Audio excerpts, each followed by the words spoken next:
হুজুর যদি দোষী হয় তাহলে অবশ্যই হুজুরের শাস্তি হবে, না আমরাও চাই। শুধুমাত্র মাথায় টুপি মোড়ে মুখে দাড়ি রেখে অন্যায় ভাবে আলেমদের বিরুদ্ধে বলো না, আর মাদ্রাসা বন্ধ করার পায়ে তারা করো না। কারণ মাদ্রাসায় যারা পড়বে তারা প্রকৃত মা এবং পর্দানিশী হয়ে যাবে। এই জামালপুরের এক ইমাম সাহেবকে এক মেয়ে মানুষ মাওজায় কৈফিয়ত দিছে যে এই হুজুর আমার মেয়ের পেটে বাচ্চা দিছে। ইমামক ধরে লেগেছে, একদিন পর ইমামকে মুক্ত দিল, ওই মেয়েরই বড় ভাই ওর পেটে বাচ্চা দিছে, ওই মেয়েরই বড় ভাই। একদিন হুজুরের ইমামতি গেল, হুজুরের জেলত ছিল, এখন এসে ধরা খেলো ভাই। হুজুর দেখলে তোর লাকত লাগে, তার মানে কি মনে করছেন হুজুর ছাড়া অন্যায় করার লোক নাই? কতক্ষণ আছে না নাই? ইমাম মালিকের বাড়ি ছিল মক্কায়, নবীর প্রেমে ছুটে গেল মদিনায়। যতদিন ইমাম মালিক মদিনায় ছিলেন ততদিন জুতা স্যান্ডেল পায়ে দেবার পারেন নাই। মদিনার মাটি নিজের গায়ে মাখতেন আর বলতেন, মদিনা রে, আমি মানুষ না হইয়া যদি তোর বুকের মাটি হইতাম আমার জীবন ধন্য হয়ে যেত। ইমাম মালিক মদিনার মাটি নিজের গায়ে মাখতে মাখতে একদিন কাঁদতে কাঁদতে বেহুশ হয়ে পড়ে যায়। ওই বেহুশ অবস্থায় দেখতে পাই নবী আর রওজার মধ্যে নাই, ইমাম মালিকের শিওরের পাশে দাঁড়িয়ে গেছে। আল্লাহ নবী ডাকতে বলে, আব্দুল মালিক, এমন করে কান্দিস না, এমন করে কান্দিস না। এ মদিনা একদিন ইয়াসরিব ছিল, মদিনা ছিল না। আমি নবীকে কোলে নেওয়ার কারণে হয়েছে মদিনা। আমার মহব্বত যার কলিজার মধ্যে থাকবে, আমার সুন্নত আদর্শ যারা পালন করবে, আমার প্রতি বেশি বেশি যারা দরুদ পড়বে, তারা মদিনায় আসতে না পারলে কি হবে? আমি নবী যাব তার ভাঙ্গা বাড়িতে দেখা দেওয়ার জন্যে। এই জন্য নবীর মহব্বতে নবীর প্রতি দরুদ শরীফ পড়বেন। যেই কথা বলতেছিলাম একটু খেয়াল করেন। খাদিজা বলে, ইয়া রাসূলুল্লাহ, যেই জুব্বা পরা অবস্থায় কোরআনের 5টা আয়াত আল্লাহ আপনার প্রতি নাজিল করেছে, আপনি গাড়ে হিরাতে আসার পরে ওই জুব্বাটা যত্ন করে রাখা দিয়েছেন। আমি মাঝে মধ্যে দেখি আপনি জুব্বাটা বের করেন, আবার চুমু দিয়া জুব্বাখানা জুব্বার জায়গায় রাখা দেন। আমার বড় লোভ হয়েছে, আমি খাদিজা যখন মরে যাব ওই জুব্বাটা আমার কাফনের কাপড় হিসাবে দিয়া দিবেন। ওগো আল্লাহর নবী, আমি খাদিজার 2 নম্বর চা হলো, কিছুই চাইনি দুনিয়াতে, কিছুই চাইনি দুনিয়াতে। আমার 2 নম্বর চা হলো, আমি মরে যাওয়ার পর আপনার পবিত্র হাত দিয়া আমার দেহখানা কবরের ঘরে নামায় দিবেন। ওগো আল্লাহর নবী, আমার 3 নম্বর চাহিদা হলো, কবরে মাটি দিয়া সবাই যখন চলে যাবে কেউ থাকবে না, মাটি দেওয়ার পর কেউ থাকবে না। আপনার যতই আপন হোক না কেন, মাটি যখন দেওয়া হবে তখন সবার মধ্যে একটা বুঝ আল্লাহ তৈরি করে দিবে, আর থাকিস না রে, মাটি দেওয়া হয়ে গেছে, চলে যা চলে যা। খাদিজা বলে, রাসূলুল্লাহ, সবাই যখন চলে যাবে এমন সময় মুনকির নাকির ফেরেশতা আল্লাহ কবরের মধ্যে পাঠায় দিবে। কবরকে লক্ষ্য করে, কবরবাসীকে লক্ষ্য করে 3টা প্রশ্ন করবে। আমি খাদিজাকে মুনকির নাকির 3টা প্রশ্ন করলে আমি উত্তর দিবার পারবো না, আমার পক্ষ থেকে আপনাকে একটু উত্তর দেওয়া লাগবে। হুজুর, এই 3টা চাওয়া যদি আপনি আমার পুরা করেন তাহলে আর কবরকে নিয়ে আমি কোনোদিন কাঁদবো না, আর কবরের জন্য আমার চোখেও কোনোদিন পানি আসবে না। সঙ্গে সঙ্গে আল্লাহর নবী খাদিজাকে বুকের মধ্যে নিয়ে কপালে একটা চুমা দিয়ে বলে, খাদিজা, ওই আল্লাহর শপথ করে বলতেছি, আমার আগে যদি আপনার মৃত্যু হয় তাহলে আপনার 3টা চাওয়াই আমি পুরো করব ইনশাআল্লাহ। সুবহানাল্লাহ। আপনারা বলেন তো, এই জায়গায় আল্লাহ নবী কত বড় গুরুত্বপূর্ণ কথা বলেছে। কথাটা হলো, আমার আগে যদি আপনার মৃত্যু হয়। এই কথার দ্বারা নবী বুঝাইলেন কে কখন মরবে এটা আল্লাহর নবীও জানে না। কথা কন না কেন? আমাকে কতগুলো লোক ক্ষমতার ফিয়ের ফেলে আর নামার কথা খেয়াল থাকে না, এত সালের আগে আমাকে নামাইকে, এরকম কথাও আমরা শুনেছি। জোরে কথা কন না কেন ভাইজান? হ্যাঁ, তো ইজ্জুমান তাশা ওয়া তুযিল্লু মান তাশা বিয়াদিকাল খায়র ইন্নাকা আলা কুল্লি শাইইন কাদির। এখন 5 তলা বিল্ডিং এর উপরে 1.5 লাখ টাকার খাট, 12,000 টাকার কম্বল, ওরে তেমনি চাদর দিয়ে রাত 9টার সময় বলতেছে আমার বাড়ি আমার ঘর আমাক নামাইকে, আমার বাড়ি আমার ঘর আমাক নামাইকে, রাত 9টার সময়। কান্দের ফেরেশতা বলতেছে আল্লাহ, ঘুমের আগে যে দোয়া পড়া লাগে সে দোয়া না পড়ে যে কথা কয়ে ঘুমাইছে, এক নামানোর কেউ নাই। আল্লাহ বলতেছে দেখা যাক। ফেরেশতার সাথে আল্লাহর কথা হয়েছে। আল্লাহ বলে দেখা যাক। রাত 3টার সময় একটা ভূমিকম্প আছে। জোরে কোন কি কম্প? খালি বিল্ডিং একটু একটু লড়ে উঠছে। যে লোক কইছে আমাকে নামাই খেয়ে ওই এত ফোর্সে নামছে, কম্বলের মধ্যে লঙ্গি খুলে আছে, ওটাও পরার টাইম পাইনি।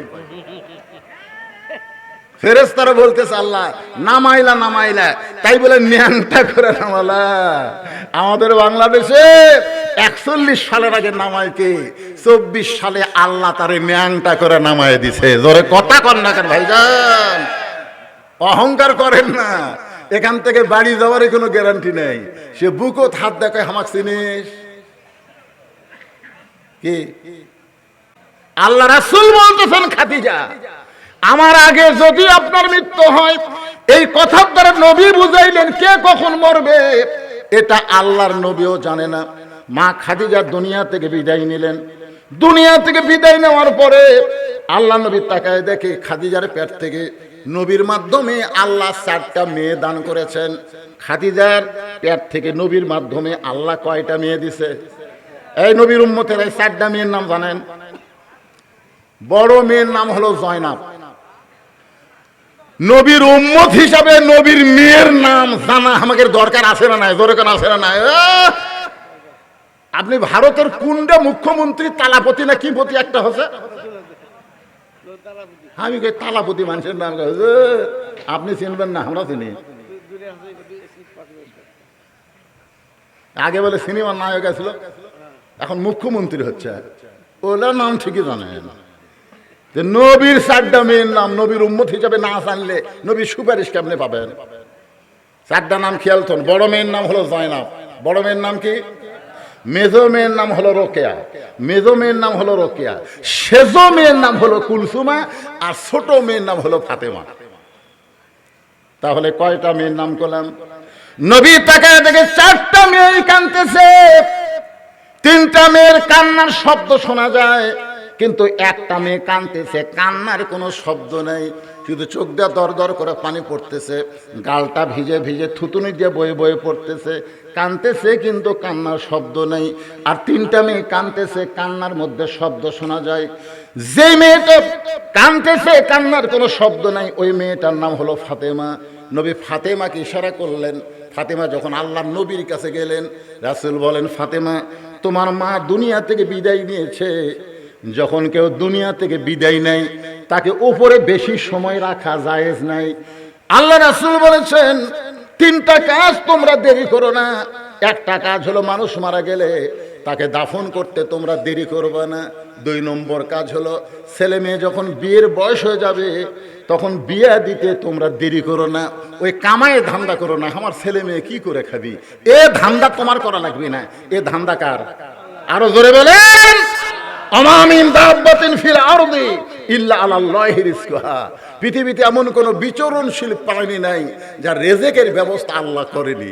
আপনি বাপ মা হয়ে রিজেকের ব্যবস্থা করতেছেন, টাকা বানিয়ে দিবেন, টাকা দিবেন, ওই টাকা অন্য জায়গায় উড়ে দিবি। এই জন্য রাসূল বলেছেন ছেলে মেয়ের যখন বয়স হয়ে যাবে বিয়ে দিতে তোমরা দেরি করো না। 3 নম্বর হলো কোনো ঋণগ্রস্ত মানুষ টাকা যদি হাতে আসে তাহলে ঋণ পরিশোধ করতে তোমরা দেরি করবে না। কয় কাজে দেরি করা যাবে না? এই 3টা খেয়াল আছে, আমলের নিয়তে খেয়াল করে শোনেন। আল্লাহ রাসূল বলে ফাতেমা রে, তোমার মা দুনিয়া থেকে বিদায় নেওয়ার আগে আমাকে 2টা ওসিয়ত করেছে। ও ফাতেমা, 1 নম্বর ওসিয়ত হলো তোমার মাকে তুমি গোসল করাতে হবে, তোমার মাকে তুমি গোসল করাতে হবে। 2 নম্বর ওসিয়ত হলো তোমার মাকে তুমি কাফনের কাপড় পরাতে হবে। ফাতিমা বলতেছে, বাবা আমার আরো 3টা বোন আছে, ওই 3টা বোনকে নিয়ে আমি মাকে গোসল করাতে পারবো না, ওই 3টা বোনকে নিয়ে কি আমি মাকে কাফনের কাপড় পরাতে পারবো না। আল্লাহ রাসূল বলে, ফাতিমা তোমার মা আমাকে ওসিয়ত করেছে তুমি একা একাই তোমার মাকে গোসল করান লাগবে, তুমি একা একাই তোমার মাকে কাফনের কাপড় পরাতে হবে। ফাতিমা বলতেছে, বাবা আমি একা একা যদি আমার মাকে গোসল করাই, আমি একা একা যদি আমার মাকে কাফনের কাপড় পরাই, তাহলে আমার আরো 3টা বোন হয়তো মনে কষ্ট পাবে। আল্লাহ রাসূল বললেন, কে কষ্ট পাইলো, কে মন খারাপ কইলো, এটা দেখার উপায় নাই, ওসিয়ত পালন করা হলো ওয়াজিব। ওসিয়ত পালন করা কি? তাহলে মরার আগে ওসিয়ত করা দরকার আছে না নাই? কথা কয় না রে, আমরা মরবো না, সবাই মরবো না, তাহলে মরার আগে ওসিয়ত করার দরকার আছে না নাই? 1 নম্বর ওসিয়ত হলো, আপনারা মরার আগে ওসিয়ত করবেন, আমি মরে গেলে কোনো বেনামাজি যেন আমার কবর না খোঁড়ে। দেখছেন দেখছেন, আর কথা কয় না। একেবারে এই কথাটা কি খুবই খারাপ কথা। হোহা কর না কেন, হোহা কর না কেন? মরা লাগবে না। আল্লাযী খলাকাল মাউতা ওয়াল হায়াতা লিয়াবলুয়াকুম আইয়ুকুম আহসানু আমালা। আজকের ওয়াজি হচ্ছে সুন্দর আমল, সুন্দর আমলের পরীক্ষা হবে। তো মরার পরে সুন্দর আমল কি? বিড়ি খেয়ে কবর খোঁড়া? আপনারা হয়তো বলবেন, হুজুর আমাকে কবর খোঁড়ার লোক ওরা ছাড়া নাই। এটা ভুল কথা। দুনিয়ার বাড়ি করতে গিয়ে দুনিয়ার একটা বাড়ি থাকা যাবে না। সেই 3 তলা বাড়ি করতে গিয়ে যদি আপনি ভালো মিস্ত্রি খোঁজেন, কে রে বাড়ি ঘর করতে, ভালো বাড়ি করতে গিয়ে 3 তলা 4 তলার ভিত দিয়ে বিল্ডিং বানাবো, ভালো মিস্ত্রি কুটি আছে রে? তখন কয় ভালো মিস্ত্রি তো একজন কাছে মুসলিম আছে রে, মুসলিম রে, ধাওয়াপাড়ার মুসলিম রে। কে তোমার উলটের লোক ধাওয়াপাড়া জ্বালাবি? উলট নাই। দুনিয়ার বাড়ি বানাতে ধাওয়াপাড়ার মুসলিম লাগে, আর যেই কবরে 50,000 বছর থাকবেন সেই কবরের ঘর বানাতে কি ভালো ভালো মিস্ত্রির দরকার নাই? কথা কোন দরকার আছে না নাই? মানেন বা না মানেন, শোনেন, তারপরে যাই খুঁড়ি খুঁড়ুক, পুকুর খুঁড়ুক না কবর খুঁড়ুক, যা করে খুঁড়ুক। এরা তো আর কবর খুঁড়তেছে না। ইমাম গাজ্জালি বলেছেন, কোন ব্যক্তি 40টা কবর খুঁড়লে সে আল্লাহর ওলি হয়ে যাবে। 40 কবর খুঁড়তে খুঁড়তেই ওর মৃত্যুর কথা এত বেশি মনে হবে, ওই লোক দ্বারা আর কোনো খারাপ কাজ হবে না, আল্লাহর ওলি হবে। এখন 40 কে ওরা 4000 কবর খুঁড়ে সীমার হচ্ছে, সীমার। কবর দেখলে আমার কিছুই মনে হয় না হুজুর, ওর কবর দেখলে কিছুই মনে হয় না, সীমার হয়ে গেছে। ওসিয়ত করবেন, আপনি মসজিদের মুয়াজ্জিনকে বলবেন, মুয়াজ্জিন সাহেব আমি মারা গেলে আপনি আমাকে গোসল করায় দিবেন, বিনিময়ে আপনি 10,000 টাকা হাদিয়া নেন। মুয়াজ্জিন বলতেছে, বাবা কে কখন মরবে আমি তো জানি না, তোমার আগে যদি আমি মরে যাই, বলে আপনি যদি মরে যান আমি মাফ করে দিলাম, কিন্তু আপনাকে 10,000 টাকা হাদিয়া দিলাম, আপনি আমাকে গোসল করাবেন। আল্লাহ রাসূল বলেছেন, আসমানের নিচে জমিনের উপরে মুয়াজ্জিনের চাইতে ভালো মানুষ আর কেউ নাই। সুবহানাল্লাহ, জোরে গান। কোন আলিমের কথা বলে নাই, কোন মাওলানার কথা বলে নাই। আসমানের নিচে জমিনের উপরে মসজিদের মুয়াজ্জিনের চাইতে ভালো মানুষ আর কেউ নাই। আল্লাহ নবী বেলালকে ডাকতে বলে, বেলাল রে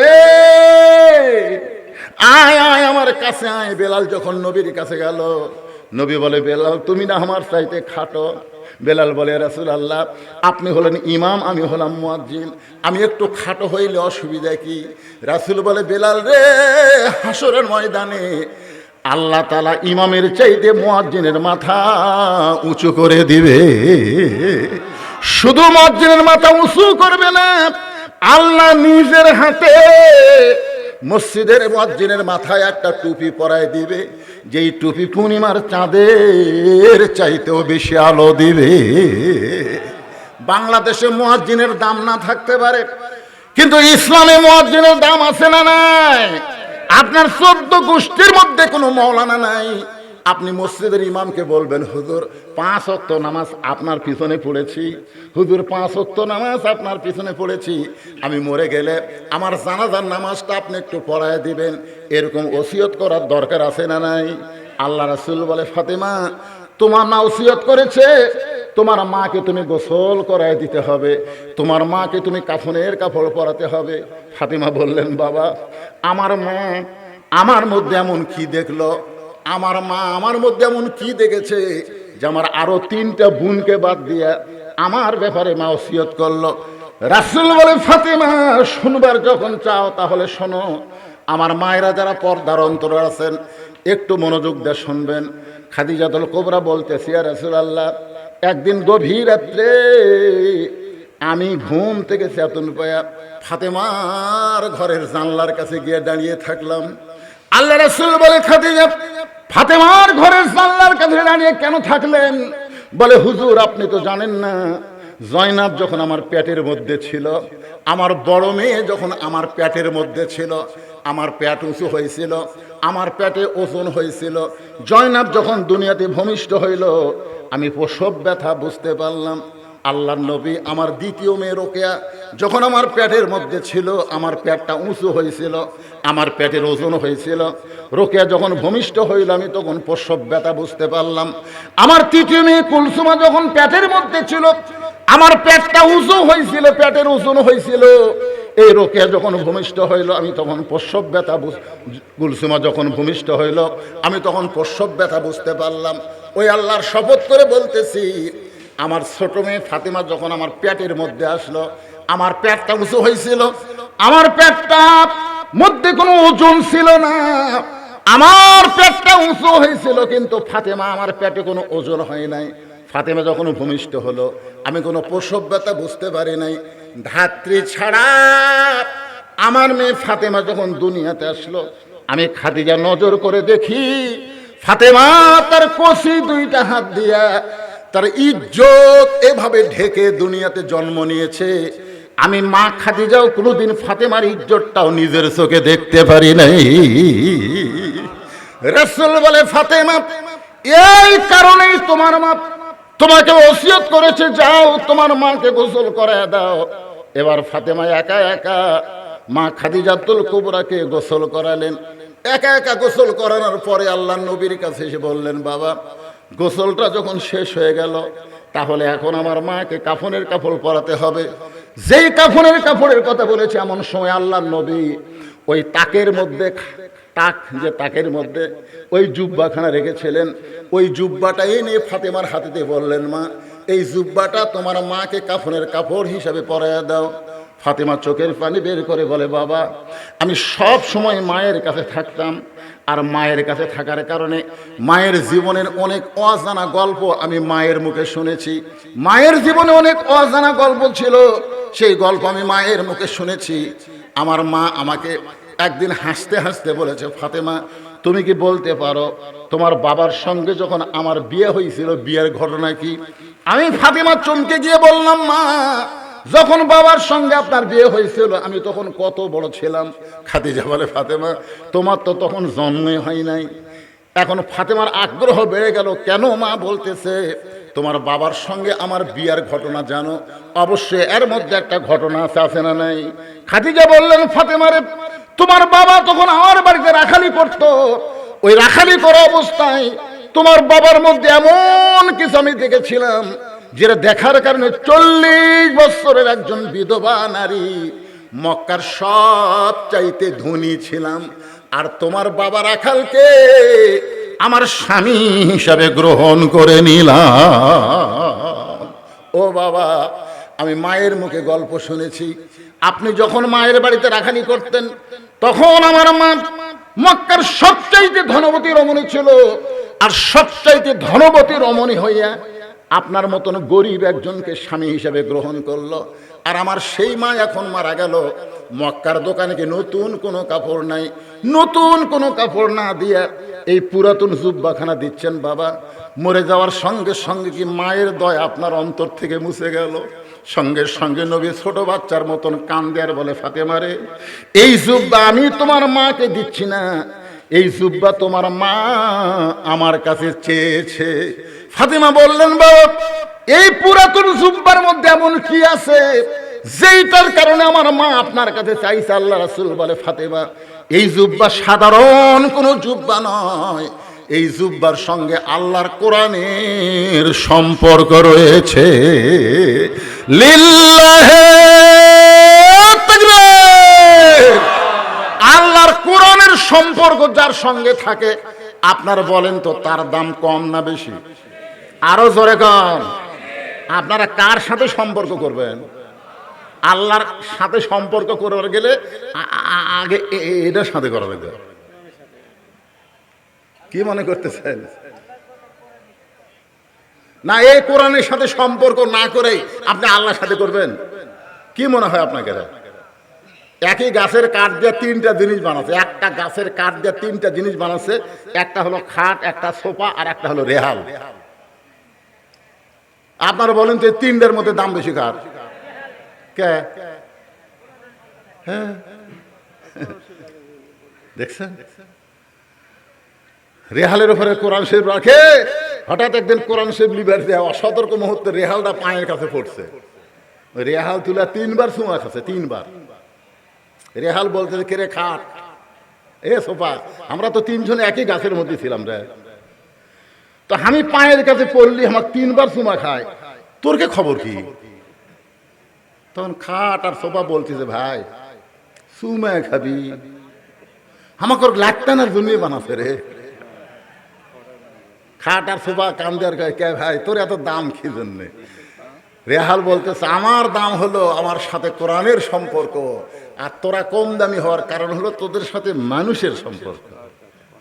এখন আপনারা বলেন কোরআনের সাথে কারা কারা সম্পর্ক রাখবেন? আল্লাহকে একটু হাত দেখান তো ভাই, এই গভীর রাত্রে তাহাজ্জুদের সময় আল্লাহ আল্লাহ হাতগুলা কবুল করে নাও, আল্লাহ হাত নামান। লিল্লাহে তাকবীর। আল্লাহর এই কোরআনের সাথে সম্পর্ক রাখতে গেলে এই যে কোরআনের মাহফিল, গতকাল কি হচ্ছে আমি জানি না, কিন্তু আজকে তো কোরআন দিয়ে ওয়াজ হচ্ছে।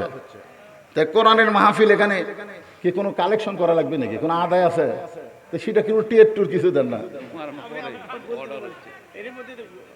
না না, মৌকা বুঝা কাম করা লাগবে তো। আজকে একসময় আল্লাহর কোরআনের সাথে সম্পর্ক যারা রাখার জন্য হাত তুলছেন, এই কোরআনের মাহফিল প্রতি বছর হোক। দেখেন আপনারা, আমি গতকাল আমার মাহফিল ছিল সাতিয়ায়, গত রাত্রে সাতিয়ার মাহফিল বৃষ্টির কারণে আমার বন্ধ হয়ে গেছে। তার আগের দিন আমার মাহফিল ছিল আপনার নওগাঁয়, বৃষ্টির কারণে মাহফিল বন্ধ। আগামীকাল আমার মাহফিল আছে ধামুরহাটে, সেই মাহফিলে বৃষ্টি এত বাজে গেছে, ওটাও বন্ধ। কিন্তু আপনাকে এই মাহফিল বন্ধ হলো না, তার মানে বোঝা গেল কি কবুল করছে আল্লাহ। তো কবুল করা মাহফিলে আল্লাহর কোরআনকে ভালোবেসে এই কোরআনের মাহফিলের জন্য যাদের বাপ মা কবরে গেছে, বাপ মা যাদের কবরে গেছে, একটা কোরআন শরীফ বাবদ 500 টাকা দান করবেন। একটা কোরআন দানের সওয়াব আল্লাহ আপনার বাপ মার কবরে দিবে। বাপ মার কবর আল্লাহ জান্নাতে টুকরা বানিয়ে দিবে। এই কোরআনের মাহফিল, আল্লাহর ওলির মাহফিল, এখানে ইসালের সওয়াব সবার জন্য দেওয়া হবে, গোটা পৃথিবীর সমস্ত মানুষের জন্য দেওয়া হবে। আমাদের বাপ মা যাদের কবরে, দাদা দাদি কবরে গেছে, তাদের রুহের মাগফিরাতে আমি 500 টাকা চাইছি। যে ব্যক্তি প্রথম দান করবেন কোরআনের জন্য, তার দান দেখে যত মানুষ দান করবে, প্রত্যেকটা মানুষের দানের একটা সওয়াবের অংশ আল্লাহ তাক দিবে। কারণ প্রথম দান করা খুবই কষ্ট।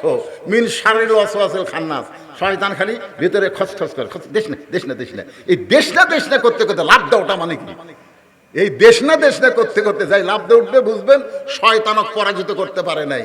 শয়তানকে ওই লাত্তি মারা ফেলে দিয়ে ওই আল্লাহকে খুশি করার জন্য এ কোরআনকে ভালোবেসে 500 টাকার একটা নোট আমি চাইছি। 500 টাকা। কেউ যদি মনে করে হুজুরে একটা লয়, আমি 2 কোরআন শরীফ দেবো 1000 টাকা। কেউ যদি মনে করে আমি 10টা দেবো 5000 টাকা। অনেক দানবীর এখানে আছে, থানার অফিসার স্টাফ আছে, সবাইকে আমি লক্ষ্য করে বলবো দানের ব্যাপারে।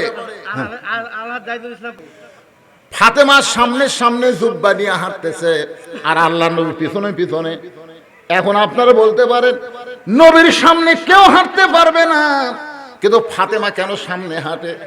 কারণ ফাতেমা শুধু নবীর মেয়ে না, ফাতেমাকে আল্লাহ নবী মায়ের মতো সম্মান করেছে। সুবহানাল্লাহ কন্যা ভাইজান, আজকে সেই ঘটনা আমি বলবো না। ফাতেমা ঘরের মধ্যে যখন ঢুকে গেল জুব্বা নিয়ে, এমন সময় আল্লাহ নবী দরজা বন্ধ করে দিলেন। দরজা বন্ধ হয়ে গেল। ফাতেমা জুব্বা নিয়ে খাদিজাকে কাফনের কাপড় পরানোর জন্য ঘরের মধ্যে ঢুকলেন। আশরাফুলের মেয়ে আসমানি কোরআন শরীফ বাবদ 500 টাকা দান করেছে। মা আসমানির দানকে আল্লাহ আপনি কবুল করেন, আল্লাহুম্মা আমিন।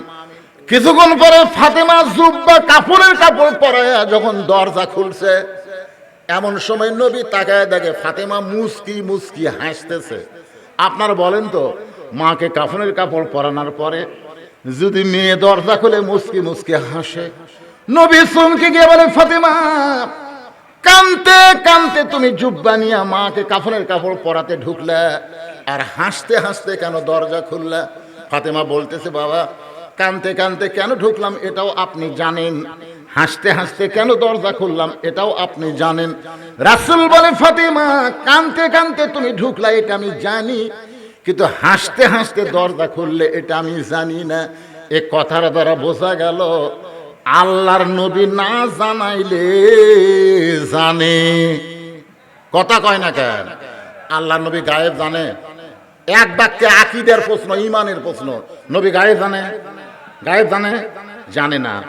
মা ইয়ান্তিকু আনিল হাওয়া ইন হুয়া ইল্লা ওয়াহয়ুহা। রাসূল বলেছেন, আমি যা জানি তোমরা তা জানো না, আমিও জানি না যতক্ষণ আল্লাহ আমাকে না জানায়। তাহলে সব কিছু জানে কে? আরো জোরে কন, যারা বলতেছেন না ভিতরে কি গোজামিল ঢুকছে নাকি? গোজামিল এখন কতগুলো আমাদের বাবাও গায়েব জানে, বাবাও গায়েব জানে। ঠাস করে বাবা গেল ছল মারছে মুড়ি, তে বাবা কয় কে রে মারলি কে? তুই বলে গায়েব জানিস, তো ছল মারনো জানিস না? এরকম কিছু ভণ্ড আপনার দয়াল বাবার দরবারেতে কেউ ফিরে না খালি হাতে। ও আহ ও আহ, একটু মনোযোগ দিয়ে শোনেন। রাসূল বলে, ফাতেমা কানতে কানতে ঢুকেছে এটা আমি জানি, কিন্তু হাসতে হাসতে দরজা খুললা এটা আমি নবী জানি না। ফাতেমা বলতেছে, বাবা আমি আগে মনে করেছিলাম আপনি ভিতরেও জানেন বাইরেও জানেন, কিন্তু আজকে বুঝতে পারলাম আপনি জানেন না। কি জন্য হাসতে হাসতে দরজা খুললাম? ওগো বাবা আপনি কি শুনতে চান? রাসূল বলে, শুনবো মানে 100 বার শুনতে চাই। ফাতেমা বললেন, বাবা তাহলে শোনেন, আপনার ওই জুব্বা নিয়ে আমি যখন আমার মাকে কাফনের কাপড় পরাবার গেছি, ইয়ানজুরু বিনুরিল্লাহ, আমি নূরের নজর করে দেখি আমার মায়ের শরীরে আল্লাহ তাআলা জান্নাতের পোশাক পরায়া দিছে। আমি আপনার জুব্বাখানা আমার মায়ের শরীরে কোনো মতো পেঁচায়া হাসতে হাসতে দরজা খুললাম। সঙ্গে সঙ্গে নবী বসে মাটির উপরে হাত দিয়া ছোট বাচ্চার মতন কাঁদতেছে। ফাতিমা বলে, বাবা আমার মায়ের শরীরে জান্নাতের পোশাক পরার খবর শুনে আপনি কেন কাঁদতেছেন? আপনি কি খুশি হতে পারেন নাই? তারা একজন মা আমার 500 টাকা দান করেছে। আল্লাহ মায়ের দানকে আল্লাহ আপনি কবুল করেন। আল্লাহ রাসূল বলেন, ফাতিমা শুনো, এই কান্না আমার দুঃখের কান্না নয়, এই কান্না হলো আমার জীবনের সবচাইতে আনন্দের কান্না। কারণ দুনিয়াতে কেউ যখন আমাকে নবী বলে স্বীকার করে নাই, সর্বপ্রথম যিনি আমাকে নবী বলে স্বীকার করেছে সেই মহিয়সী নারী তোমার মা, আমার দরদের বিবি খাদিজা। আল্লাহু আকবার। সর্বপ্রথম আমাদের নবীকে নবী বলে কে স্বীকার করছে? কথা কয় না, কে স্বীকার করছে? খাদিজা নবীর কে? নিজের বউ হইয়া নবী স্বীকার করা, এটা কি মনে করতেছে? তিনটা জিনিস খেয়াল করবেন। 1 নম্বর হলো, বড় ডাক্তারের বইয়ের সিজার লাগে না। যারা বড় বড় ডাক্তার তারা কোনোদিন বউরে সিজার করায় না, কারণ সিজার করলে বাচ্চারও ক্ষতি, মায়েরও ক্ষতি। 2 নম্বর হলো, মৌলানার বাড়ির কোনোদিন মিলাদ লাগে না। 3 নম্বর হলো পীরের বউ কোনোদিন মুরিদ হয় না। আপনারা খেয়াল করে দেখবেন, পীরের বউ কোনোদিন মুরিদ হবে না। কারণ পীরের বউ জানে আমার পীর মাঝে মধ্যে মুরিদের বউয়ের দিকে চোখ মারে, এই লুচ্চার হাতে কে মুরিদ হবি রে। তাহলে 1 নম্বর কি, বড় ডাক্তারের বইয়ের কি লাগে না, সিজার লাগে না। মৌলানার বাড়িতে কি লাগে না, মিলাদ লাগে না। আর পীরের বইয়ের মুরিদ হওয়া লাগে না। কিন্তু প্রথম মুরিদ হয়েছে বউ খাদিজাতুল কুবরা। আল্লাহর নবীর কাছে নবী বলে স্বীকার করে কলেমা পড়েছে, বলেন সুবহানাল্লাহ। এই জন্য যাকে তাকে অন্ধভাবে মানা যাবে না, একজনকেই অন্ধভাবে মানতে হবে, তিনি হলেন আমাদের নবী। যেই নবী সম্পর্কে আল্লাহ বলেন, লাকাদ কানা লাকুম ফি রাসূলিল্লাহি উসওয়াতুন হাসানা। একটু মনোযোগ দেন। মা খাদিজাকে আল্লাহ নবী নিজের হাতে কবরের ঘরে নামায় দিচ্ছেন, 2 চোখ দিয়ে দর দর করে পানি পড়তেছে। আবু বকর বলে, রাসূলুল্লাহ, এমন করে যদি আপনি কাঁদেন তাহলে দুনিয়ার উম্মতেরা কেমনে সহ্য করবে? রাসূল বলে, আবু বকর, আমি যখন খাদিজাকে কবরের মধ্যে নামাইতেছি আমি তখন নবী না, আমি কাঁদতেছি একজন হতভাগ্য স্বামী হিসাবে। আবু বকর, তোমরা কেউ জানো না যে খাদিজাকে আমি কবরের ঘরে নামাই, এই খাদিজা কোনোদিন আমি নবী ছাড়া ঘুমাই নাই। আমি যতই দাওয়াত দিয়ে চলে আইছি রাত্রেবেলায়, ঘড়ি ধরে আসি নাই, 1টাও বাজে, 2টাও বাজে, 3টাও বাজে রাত। কোনোদিন আমাকে খাদিজা বলে খা, এই খাদিজা তো দূরের কথা, খা শব্দটা উচ্চারণ করা লাগে নাই। আমি যেই মাত্র দরজায় সঙ্গে সঙ্গে খাদিজা দরজা খুলে দেয়। আমি নবী চমকে গিয়ে বলে, খাদিজা, এই গভীর রাত্রে আমি যখন আসি আপনাকে ডাক দেওয়া লাগে না, দরজা কেমনে খোলেন জানতে চাই। খাদিজা বলে, হুজুর, আপনি যখন কলেমার দাওয়াত দেওয়ার জন্য রাত্রেবেলা বের হয়ে যান, আমি তখন নাকটা লাগায় দরজার কাছে দাঁড়িয়ে থাকি। আপনি হলেন মেশকাম্বর, আপনি যখন দরজার কাছে আসেন আপনার দেহের সুগন্ধে আমি দরজা খুলে দেই। রাসূল বলে, খাদিজা, তাহলে কি আপনি কোনোদিন ঘুমাবেন না? খাদিজা বলে, হুজুর, ওই দিন একলা ঘুমাবো, ওই দিন আমি খাদিজা একলা ঘুমাবো যেদিন আমার মৃত্যু হবে। আজকে খাদিজা একলা ঘুমায় গেছে, আমি নবীর মন চাইলেও আমি খাদিজার সঙ্গে ঘুমাতে পারতেছি না। কবরে মাটি দেওয়ার পরে সবাই যখন কবর ছেড়ে চলে গেছে, নবী আমার খাদিজার কবর ছাড়েন না। ঘন্টার পর ঘন্টা চলে যায়, খাদিজার কবর নবী ছাড়েন না। আল্লাহ মুনকির নাকিরও কবর পাঠায় না। এক সময় নবী ডাকতে বলে, আল্লাহ, আমার খাদিজার কবরে কি মুনকির নাকির পাঠাবেন না? আল্লাহ বলে, হাবিব, আপনি যেমন খাদিজাকে ভালোবাসেন আমি আল্লাহ তেমন ভালোবাসি। নবী চমকে গিয়ে বলে, আল্লাহ, আপনি খাদিজারে কি জন্য ভালোবাসেন? আল্লাহ বলতেছেন, আল্লাযী খালাকাল মাউতা ওয়াল হায়াতা লিয়াবলুয়াকুম আইয়ুকুম আহসানু আমালা ওয়া হুয়াল আজিজুল গফুর। সবচাইতে সুন্দর আমল হলো মৃত্যুকে সামনে বিশ্বাস করে। আমাদের সকলের সামনে মৃত্যু আছে না নাই? এ কথা কোন আছে না না? এখান থেকে বাড়ি যাওয়ার গ্যারান্টি নাই রে পাগলারা। এখন ধান্দা করতেছেন, পোলার ধান্দা করতেছেন, পোলা দিবি, ম্যাক ট্যাক যতই করুক কোনো টেনশন নাই, কোনো টেনশন করবেন না। বলে ম্যাক ট্যাকের দিকে আপনার তাকান না, আল্লাহর দিকে তাকান। ও শেষ হয়ে গেছে।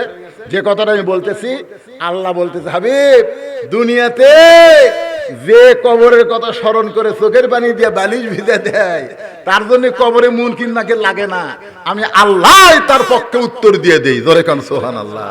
তাই দুনিয়া থেকে আমরা সবাই চলে যাব ভাইজান, যাওয়ার আগে আমরা সাইজ হয়ে যেন যাবার পারি।